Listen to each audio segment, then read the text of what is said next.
சரி, இப்பவாச்சு உன் கண்ணுக்கு நான் அழகான பொண்ணா தெரியறேனா? காமெடி பண்ணாத, நீ இன்னும் கொஞ்சம் கூட மாறல, அப்படியே தான் இருக்க.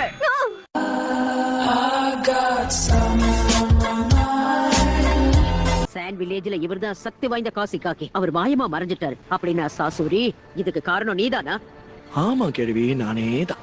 ரிட்டையர் ஆன கேள்வியை பத்தி இனி நான் ஏன் பயப்படணும்? காடு வாங்குது, வீடு போங்குது, நீங்க பழி வாங்க போறீங்களா?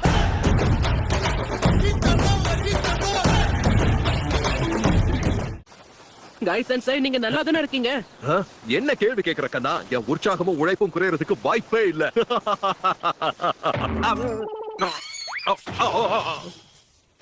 காய் சென்சை,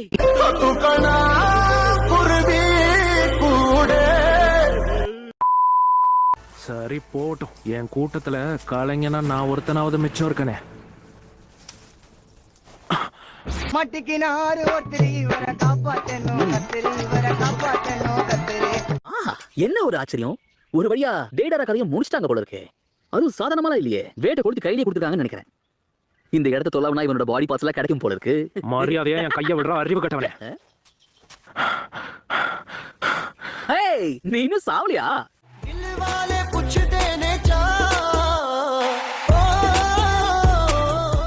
டோபி, கடவுளுக்கும் ஒரு அளவுக்கு தான் பொறுமை இருக்கும். இன்னொரு தடவை என்ன நீ கிண்டல் பண்ணனா உனக்கு பேசுறதுக்கு வாய் இருக்காது. அதன பூ பந்து நினைச்சியா? வெடி அவனா கையில பிடிப்பானா? அவன் தான் உனக்கு எச்சரிக்கை கொடுத்தான்ல.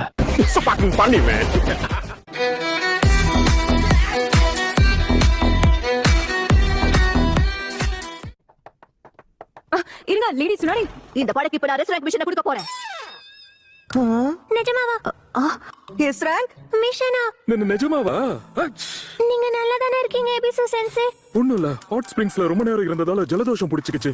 பொண்ணுங்களை நோட்டம் விட்டுட்டு இருந்தேன்னு சொல்லுங்க.